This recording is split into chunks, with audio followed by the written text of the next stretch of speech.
Picture this. It's August of 2004. The final episodes of SpongeBob Season 3 are going to be released within the next few months, leading to the release of the SpongeBob SquarePants movie in November of 2004. Oh, also, you're Steven Hillenburg in this scenario. You've already made the choice to end the story of SpongeBob after the SpongeBob SquarePants movie. You don't have any plans to make any more shows or any more movies, and you couldn't be happier with the final product that you're going to be presenting to the world with this character that you've created and just absolutely fell in love with over the last 15 years. What an incredible legacy that you will leave behind for this now world-famous character and his widely adored friends, whose story is now coming to an end after 3 seasons and an incredible 90-minute movie. Now you don't need to worry about the brand diluting over time with more unnecessary seasons of television and movies on the big screen. Thank goodness you made the choice to stop SpongeBob while he was still on top.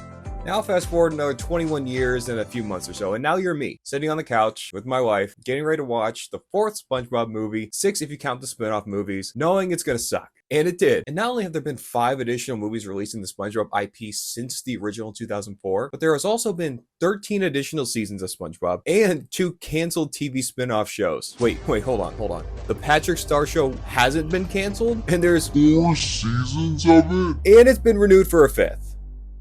Okay, well, all of this to say that I just want to make this video because I love SpongeBob. As someone who is kind of like a part-time cartoonist, I absolutely adore SpongeBob and the world of SpongeBob. SpongeBob was really the first cartoon character that I really learned how to draw from memory, and he really does have like a complex look to his character with all these different details that I learned because I love the character and the show so much. So as much as I love SpongeBob, it truly pains me to see the state that SpongeBob is in right now, especially with the movies in the last decade. And also the first SpongeBob movie is one of my favorite animated movies of all time. So I wanted to make this video where I rewatch all the SpongeBob movies and just kind of deep dive into what may have happened with these and just kind of talk about what I liked and mainly what I did not like. And then obviously we'll be starting with the original, the best of the bunch, and then working our way down. I'm David Hasselhoff. The SpongeBob SquarePants Movie. The SpongeBob SquarePants movie released in theaters on November 11th, 2004. In this movie, SpongeBob and Patrick must make the dangerous journey to Shell City to get the crown, save the town, and the wrongly accused Mr. Krabs. They drive on a burger, wear fake green mustaches, and almost die. It's a great time. With the $30 million budget, it made over $140 million at the box office. I know in today's like modern landscape with box office numbers, it may not sound like a lot. Compared to the budget, it certainly is a wide margin. But in 2004, in that whole year in the box office, not a single movie made over $1 billion. Now it's kind of expected for at least a few. Even in like 2019, like almost 10 movies made over $1 billion at the box office. And then in 2004, it wasn't like there weren't any movies that came out that were really even good. Shrek 2, The Incredibles, Spider-Man 2, all those movies couldn't even reach that mark. And in terms of like the critical response, it got a 68% on Rotten Tomatoes, which is absolutely ridiculous. And you'll kind of see throughout this video that Rotten Tomatoes really isn't that great of like a barometer for how good a movie is. I mean, they're really not that reliable in my opinion. And for anyone who doesn't know, the percentage isn't just from like critics going to a movie and being like, okay, this movie's a 75%, this movie's a 22%. No. So it's literally just you would recommend it or wouldn't recommend it, which in my opinion, just is not a good way of measuring how good a movie is, especially looking at it right here. And as you'll see later on in this video, this movie in terms of the Rotten Tomatoes score is not first, second, or third. So it's already showing you right there how unreliable Rotten Tomatoes can be. Like there are some movies where only like 20 people might review it, but for this one there were 124 critics, and based on that percentage, it proves that 40 of them just prove that they're completely media illiterate and don't recognize peak when it's staring at them back in the face. In contrast, I love Letterboxd. I think that's a much more reliable way of looking at it and like measuring a movie in terms of greatness and what kind of like scores it's getting. And compared to that, on Letterboxd, their average score is a 3.9 out of 5 stars, which is actually very high. Anything around 4 or above 4 is very high and has over 175,000 5-star reviews. Here are my people who understand peak when they're watching it. That is why we'll be using Letterboxd and Rotten Tomatoes throughout this to show you how much better Letterboxd is for rating movies. But overall, this is just such a great family movie. And it's also great to see a movie where the main character is being called a kid, and instead of being like, no, I'm a grown-up, I am not a kid, they lean into that, showing kids that it's okay to be a kid. It's okay to not grow up too fast. And as someone who's currently in their mid to late 20s and has bills to pay and a mortgage to pay every month, I just wish I could go back to those days. And the animation in this movie looks so good. The 2D animation looks so crisp. It looks so incredible. I just really miss it. And especially with all these movies we'll be talking about here, with the CG slop that I know that it's ahead of me, I just love seeing the 2D animation that still holds like the heart of the characters while giving it like a different enough look to set it apart from the TV show, so it still feels like a different cinematic experience. You still see the characters still look great, but it is still like an elevated form of animation with some more detail, with some more shadowing, stuff like that. The animation just looks so good in this movie. And the Buddy Roachep storyline with SpongeBob and Patrick is also great. There's so many even like memeable moments. And like I said, it's a good family movie because it's even got a few jokes for the adults to enjoy as well.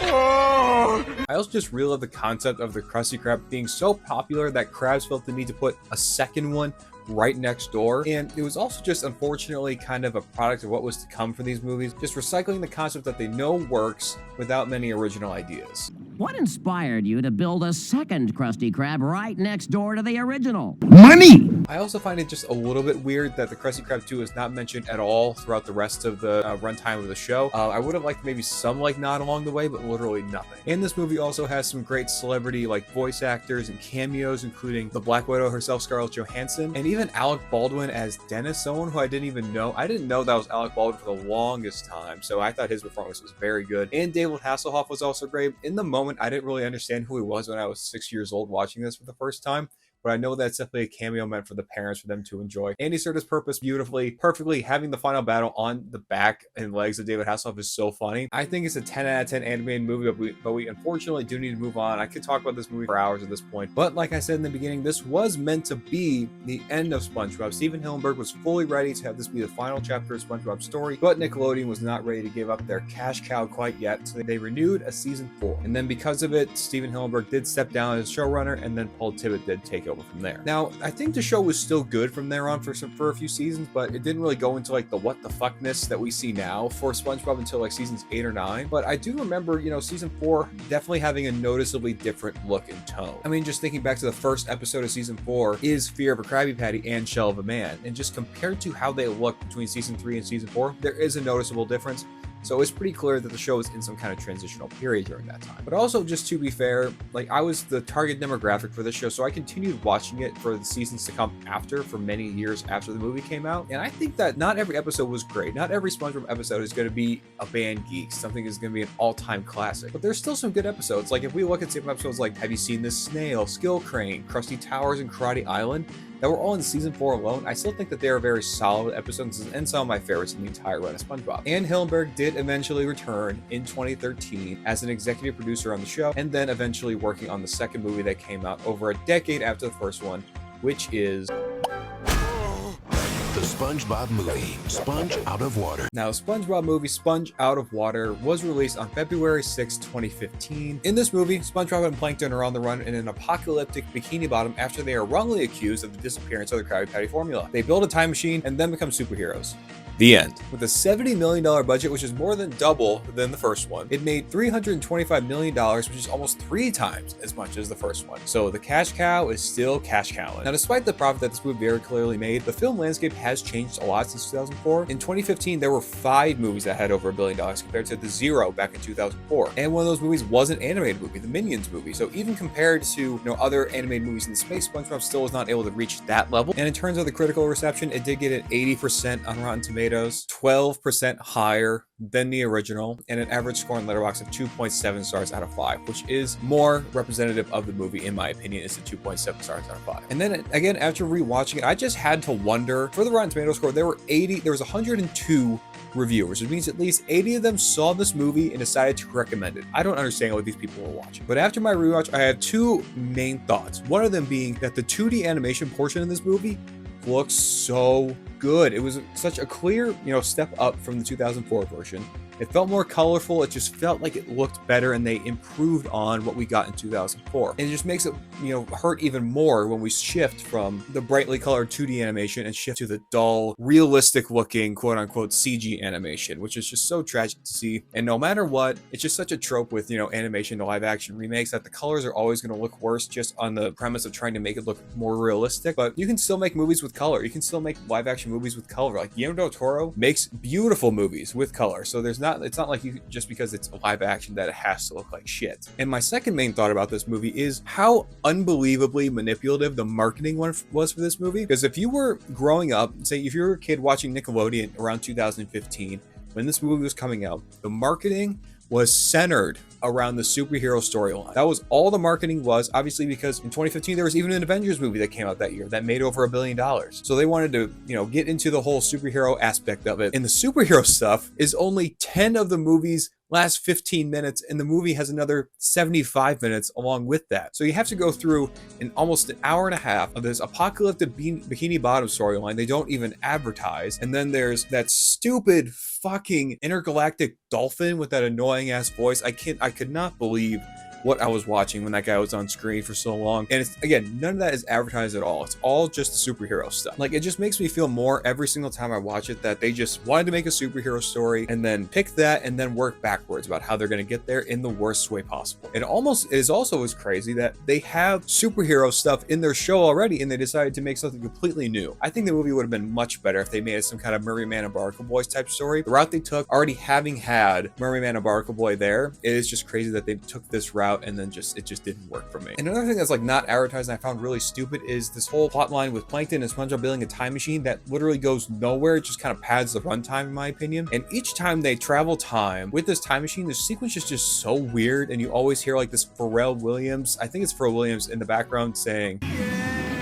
and it was just really weird, man. But on that point, one thing that is actually pretty positive with this is that the SpongeBob and Plankton dynamic, I always have thought is very interesting, because Plankton is like the evil genius and SpongeBob is so far on the other side of that spectrum, and whenever they're interacting one-on-one, I always find that very interesting. And that's a large chunk of the movie. But then one thing when it's really stupid about that is that the second that they get into the superhero portion of the storyline, they just completely don't even interact another second, and their story doesn't really get a nice ending. It's really weird. It just kind of felt like two different teams wrote this movie. One was like, okay, we're gonna have the superhero portion of it, and the other was like, okay, what is the other 70 minutes got to be? We got to figure out something so we can get to this point. Just overall very weird. A massive step down from the first one. And then as I was watching this movie end towards the end, I'm like, okay, this movie's probably like 5 out of... Wait, there's more? I don't like that. So the credits is okay, the dolphin's back. Okay. Why am I so... Okay, and they're doing a rap battle with the seagulls? Stand no chance against my power. 4 out of 10. Now, before we can move on to the next movie, I guess you can call it, we gotta go back to the GOAT, Steven Hillenburg. Now, Steven Hillenburg is the creator of SpongeBob, both the character and the show altogether. He is known as a kind, humorous genius who gave the world one of the most iconic cartoon characters ever. Now, he did unfortunately pass away in 2018 at the age of 57 due to complications of his ALS diagnosis the year prior. Now, there is kind of a narrative around SpongeBob post Hillenburg's untimely passing. It felt like the floodgates were opened and they started making projects that he wouldn't necessarily approve of. Now, there have been times in the past where Hillenburg was quoted saying that he wasn't really a huge fan of the idea of spin-offs. One quote in particular mentions Patrick specifically not being able to work on his own in a spin-off show. Paul Tibbitt also once stated that Steven would joke with him about potentially one day being pitched SpongeBob Babies, and that would be a moment where he would just have no choice but to walk away. So the fact that in the years following Hillenburg's death in 2018, we both got a Patrick Star show, and we essentially got SpongeBob Babies with the Camp Coral show, where it's a younger version of them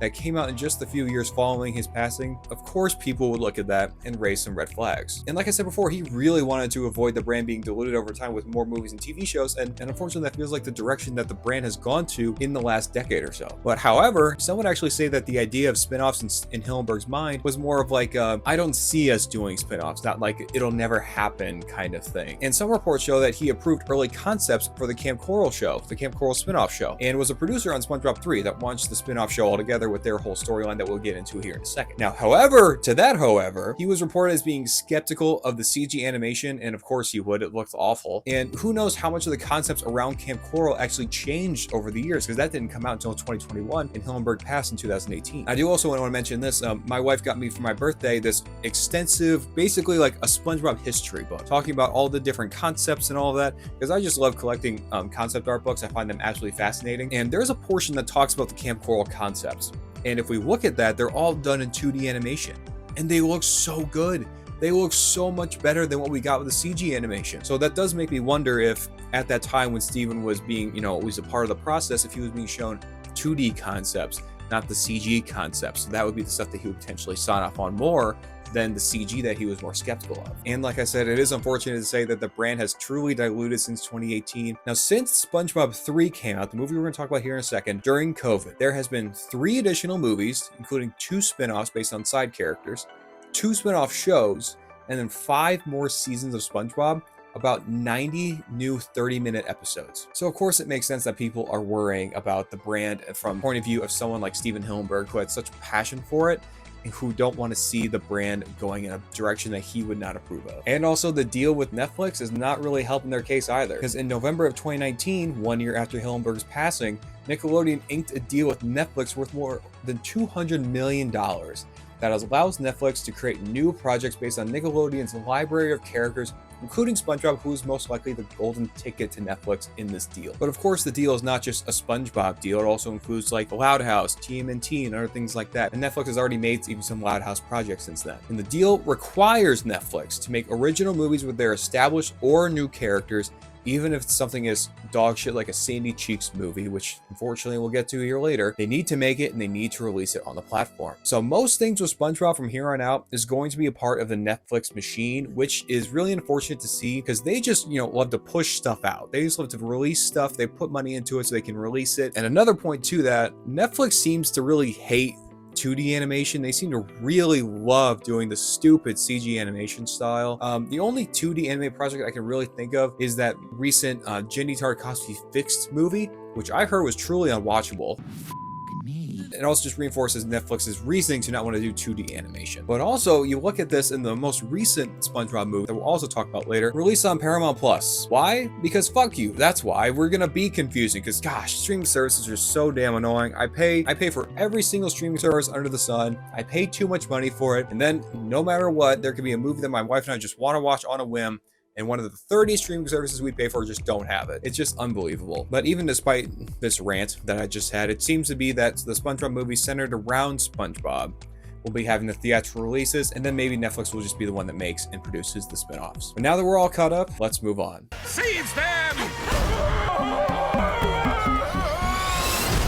New SpongeBob movie, Sponge on the Run. The SpongeBob movie Sponge on the Run was released on Paramount Plus on March 4th, 2021. In this movie, Gary is snail napped by Plankton and given to King Poseidon, voiced by the announcer at the Oscars, to get SpongeBob out of town and allow for an easier path to the formula. SpongeBob and Patrick team up with a robot voiced by Awkwafina and a John Wick tumbleweed to save Gary from the lost city of Atlantic City. This movie had a budget of $60 million, and then the amount of money that they made is really hard to measure because it did have some limited releases during the pandemic or around the pandemic, so it's hard to see how much money they made back, but it's probably safe to say that they lost a lot of money on this movie. It received a 66% on Rotten Tomatoes, an average score on Letterboxd of 2.6 stars, which again is closer to my point of view on this movie. But my overall thoughts on this movie is that it just pisses me off. The story really just feels like a combination of the first SpongeBob movie and the Where's Gary episode from season 4, while also having the sole purpose of promoting the stupid spin-off show, Camp Coral, that I just recently talked about. There are like 5 Camp Coral flashbacks throughout the movie, and 4 within like a 5-minute period that was just driving me bananas every time I knew they were gonna do another stupid ass spinoff to promote this stupid ass show. Like every time they just went back to this stupid flashback, my eyes just rolled further and further into my head. And during the sequences at the end specifically, it really felt like it took the movie to a complete screeching halt just to promote this new show, which is really aggravating. And I fully understand that SpongeBob is a kid show and I'm in my 20s ranting about this right now. But when you make creative choices that change lore, I know that SpongeBob can be very very like lenient with their lore. But this one in particular, changing how SpongeBob and Sandy met does make me really upset for some reason. I don't really understand why. Maybe it's just the fact that the episode where they meet in season 1 is so iconic and such a great episode, but the fact that just so they can make a new spin-off show, just so they can try to make an extra quick buck, they make the choice to completely change how they met. It does make me upset, and it just shows that the people who make this just don't really care. And I mentioned during like the synopsis, the summary of the movie, that Keanu Reeves is in this as a tumbleweed, and that whole 15-minute Western dream sequence with Snoop Dogg and Danny Trejo, I thought was completely unwatchable. I couldn't believe what I was watching. It was some of the worst stuff I've seen in a movie ever. I just truly did not enjoy it at all. I thought it was really bad. And I just genuinely hope that Keanu Reeves got a good paycheck for just standing in a green screen area recording his face for this stupid ass movie. And this is also the first SpongeBob movie that is fully CG animated, fully 3D animated. The last one had some 2D stuff, then went into 3D. And gosh, it just looks so bad. I just can't get behind it. It just looks so bad to me. Because I remember growing up playing this computer game around the time that the original SpongeBob movie came out, probably like 2005, 2006, and the graphics look like that quality to me. It just does not look good to me. I'll never be able to understand why they made that choice. I even think that like the way that the stop motion Christmas stuff, like the stop motion stuff they've been trying with SpongeBob in the last like decade, has actually looked really good to me and looks better than this in my opinion. But my score for this movie is going to be a 2 out of 10. And it also just makes me sad because at the end there's a whole dedication portion for Steven Hillenburg, knowing that this movie was dedicated to Steven Hillenburg. It was his last SpongeBob movie he worked on, because it just really sucks to know that the direction that SpongeBob was going, even with that movie, I don't know how much Steven would have approved of it. But this now brings me to what will be the shortest portion of this video, and that is talking about the Sandy Cheeks movie. The Sandy Cheeks movie was released on Netflix on August 2nd, 2024. In this movie, Sandy and SpongeBob enlist the help of Sandy's Carney family in Texas to help save Bikini Bottom from Wanda Sykes. It got a 50% score on Rotten Tomatoes from 20 different reviews. From these 10 people watched this and don't have a brain, with an average score on Letterboxd of 1.5 stars, which is genuinely one of the lowest scores you'll ever see on that platform. And I'll keep this one short and sweet. This is one of the worst movies I've ever seen. -5 out of 10. It's got a dumb story. Wanda Sykes as the villain is embarrassingly bad. It's like Gal Gadot Snow White levels. It's so bad. Sandy's family was annoying and uninteresting. I want you to guess how much you think the film's budget was. 60, 75 million? It costed Netflix $100 million to make this movie. Are they ever seeing that money again? I don't understand how Netflix can throw hundreds of millions of dollars into something, and I don't understand how they get it back. I understand they have the subscription and now they even have ads on it, but how are they possibly getting that money back? I'm sure they might as well just be setting it on fire if they're investing on projects like this. And one more thing I'll say about this. Look at this poster right here. Look at this poster. Anything look a little bit weird about it? Yeah, it looks like he's grabbing his dick. It's so crazy how they made this concept and they still decided to use it when it could have been so simple to just make it be her grabbing him with a lasso that's around his waist. So it doesn't look like that.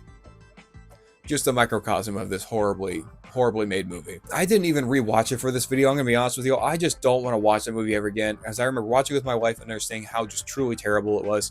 And I'm good with moving on to the next movie on this list, the Plankton Movie. Good luck, Green Jelly Bean Man!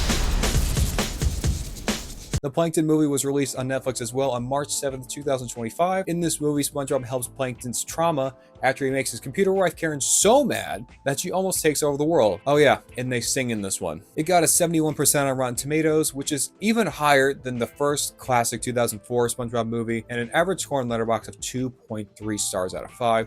If you're keeping track at home, the scores just keep getting lower from here compared to the first one on Letterboxd, which is why they're my main platform to go to in terms of movie reviews. Now, let me start by saying that I've been talking a lot about the animation in this video, the CG animation, and somehow in the one that is released in 2025, it is the worst looking one out of any movie on this list. Like I said before, Netflix has just adopted this lifeless CG animation style. But it makes me just think of the absolute disaster of a movie, the Pete Davidson Marmaduke movie. It looks like that level of like shitty animation to me. Like, just look how flat everybody looks. Like, look at Sandy. Look at Sandy here. Now look at Sandy in Sponge on the Run. Look at the difference here. I had the complaint when I first watched the Sponge on the Run that Sandy just looks too fluffy to me. Like they're trying to go an extra layer of detail, went a little too far. This one's the complete other direction in like the worst way possible. They just all look like they're made out of plastic. I don't understand what they were trying to do here. And this CG animation is just made worse in comparison to these 2D animated beautifully done flashback and like dream sequence moments. Because there were a few times where they have these different moments that are done with 2D animation that just looks so good. Like one in particular was like a flashback in like this beautiful black and white rubber hose style with Plankton's whole like Plankton and Karen's whole origin story. And it just looks so good. I love the classic look of the rubber hose art style. And then you just have to cut back to this horrible CG animation. And it makes you just appreciate the 2D one better because the CG just ain't it. There's even a whole sequence with Karen where she's talking about taking over the world. And it's in this really crisp, like anime style. Like it all looks so good. Like they have this in their bag. They can do this. They still choose to go with the lifeless bullshit. And I also just can't emphasize enough how much of a weird choice it is to make the Plankton movie based on the show's main villain and make it a musical. It's so incredibly jarring, and in my opinion, all the songs really suck. There's only one that kind of sticks out, and it's again like the one I just mentioned with the rubber hose style. That whole sequence does have a song that's about Karen's origin and Plankton's, not fitting in with his family. And I thought that was actually like, it was catchy and it showed us some like very crucial information about their backstory that we never got to see before, which was really cool. Other than that, it just felt like a way to boost the runtime. Like none of the songs really were very good. I will say one thing that did make me laugh. Like I'm dogging on these movies a lot, but they're still SpongeBob movies. They have some bits that are really funny. But this one in particular, despite the song sucking, there's one moment towards the end where Plankton is singing this sad song, and there's some moments where they zoom in on Plankton playing the piano or playing guitar, and it's just human hands painted green, and that got a chuckle out of me. I thought that was at least a little funny. And one other thing that I thought was actually kind of funny was the whole running bit of SpongeBob being a therapist for Plankton with his like German accent and trying to like try to help Plankton out here, also basing it off of like a psychiatrist comic book. I thought was really funny, but other than that, just didn't really work for me. Not great animation. Overall, I'll give this movie also a 2 out of 10. Like it's just, no matter how good that 2D animation looks, it just sucked having to go from that beautiful 2D stuff to go back to the shitty CG. And even though I did give Sponge on the Run the same score as this, I will say I did like the Plankton movie just a little bit more. Now on to the most recent addition to this list. My lucky brick. SpongeBob Movie, Search for SquarePants. The SpongeBob Movie, The Search for SquarePants, was released on December 19th, 2025. In this movie, SpongeBob sets out with green Luke Skywalker to prove he's a big guy and a true swashbuckler by accomplishing a number of challenges in the underworld. Where? Underwear.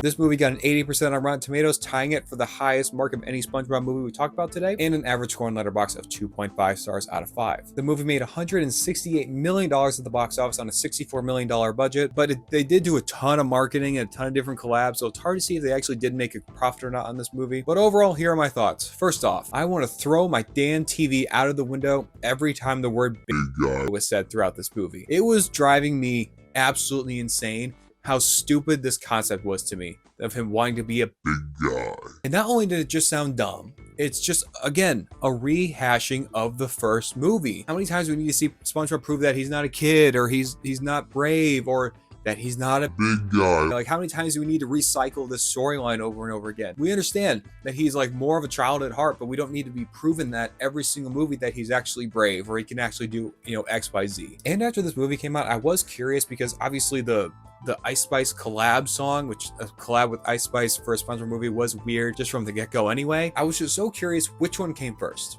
Ice Spice's song or the script. So I had to look into it, and it turns out the script was done first, and then she had to follow the script pretty closely when writing the song, just because it needed to work in the context of the movie. Even though I hated every second of the song, and anytime the word big guy was used, it was just so stupid. I've been really dogging on the CG animation for all these movies, but for this one, in comparison to the other ones, this is the best CG animation we've seen yet. There's just a little extra love put into them, with some little extra textures put into them, that just simply look better to me. So that is at least somewhat a positive, even though it's still a stupid CG animation. And another thing about this movie is that like SpongeBob needs to pass all these challenges for the Dutchman in order to have him do, his bidding by passing these challenges so he can pass on his spirit to him. But SpongeBob is essentially... So at every stage, there doesn't feel like there's any stakes. Like it doesn't feel like there's any time there's a moment where I'm like, oh, SpongeBob might actually not succeed here. Of course he's going to succeed. And at least like in the first SpongeBob movie, you feel stakes because it's not just SpongeBob on the line here. SpongeBob is doing this for Mr. Krabs. In this one, SpongeBob is doing this whole challenge basically for his own ego, which doesn't feel very SpongeBob to me. that just felt like an odd choice. And there was a little bit of stakes felt towards the end when Krabs and SpongeBob become the new Dutchman. So there's at least that, but I'm not an idiot. I've seen so many movies over the years. I know that they're not going to end this movie with them as the Dutchman. Whatever the qualifications are for them to switch back is what's going to happen. It would have been really funny if there was maybe like a fake out ending or something. That could have been funny, but there was going to be no universe where this movie was going to end with them as Dutchmen unless it was for a new spin-off show. But when the Dutchman does switch over with SpongeBob and Patrick, there is a whole sequence of Mark Hamill in this makeup and in this pirate costume on a beach with this truly horrendous green screen work. It is so bad. I've seen better green screen work in most YouTube videos. Like Drew Gooden can do a green screen shot better than what they did here. Because they would also do these like big establishing beach shots, and then they would cut to the green screen shots, and the contrast is so crazy. Like all their budget just went to the bullshit CG animation and then hiring Mark Hamill, I guess, because none of that looked good at all. And there's also this whole subplot with Krabs, Squidward, and Gary. And the entire time that I'm watching it, like when are we gonna prove the whole point of Gary being there? Because I expected there to be like they need to escape and he's gonna do like some snail trail thing to make the villain trip or something like that. Not once did that happen. He was just there with his cute little bandana on an earring. He served really no purpose. One last point here for this movie. SpongeBob projects do have just like a slight obsession with butts. This one kind of takes it to a whole other level, I think. There is just ass everywhere. So much ass! Every single 5 minutes, you're gonna see some kind of shot that has an ass. I don't know why. So much in such a jarring way that one of the top reviews for this movie on Letterboxd is there is more ass in this than the substance. And if you've seen the substance, you know that is a very high mark to meet. Somehow SpongeBob is the movie that surpasses that. But this movie is nowhere near the worst SpongeBob movie. It's also still not that great. So in my opinion, this one is only a 3 out of 10. Now this brings us to our final ranking of all 6 films with some certain different changing criteria. So ranking it from top to bottom for how I rank these movies, it goes 2004, 2015, 2025, the Plankton Movie, 2021, and the Sandy Cheeks movie. I figure it's just easier to say the years because the names, even if I say the names, you might not even remember which one I'm talking about. So I'm just going to say the years. The original one is easily the best, and every single one is either a 4 out of 10, all the way down to a -5 for that shitty Sandy Cheeks movie. Ranked by Rotten Tomatoes scores, it goes as follows. It goes 2025, 2015, those two both had 80, but I gave the 2025 the edge for the audience score. The Plankton Movie, then 2004, 2021, and then the Sandy Cheeks movie. At least they got the Sandy Cheeks movie right. Nothing else seemed to be correct at all. And then if you rank it by Letterboxd averages, it goes 2004, 2015, 2021, 2025, Plankton Movie, and then Sandy Cheeks. This one is closer to my ranking, basically just having the rating almost be lower the more recent the movie is, but still the better ranking system in my opinion. So despite what the professionals and the critics at Rotten Tomatoes may say, the quality of SpongeBob movies has gone down continuously since its first masterpiece in 2004. Corporate greed just always seemed to outweigh the integrity of great artists, leading to cinematic experiences like Keanu Reeves as the tumbleweed giving you advice. I still love SpongeBob. I still love drawing the characters that I've been drawing for over a decade now at this point, almost decades. And at least for me, every single one of those drawings won't be CG monstrosities. And I encourage you at home to do the same. Continue to make art with your own 2 hands and don't worry about a prompt when making art. There's so much slop out there these days. Continue to make art with your own 2 hands, the same way that Steven Hillenburg would want us to be doing right now. And if you made it this far in this video, I would love to hear what your ranking of these movies would be. And let me know what you guys thought about this video. I would love to do more videos like this. I love doing research for this video. This was so much fun talking about SpongeBob movies. And as always, thank you so much for watching. Have a great day and keep on drawing.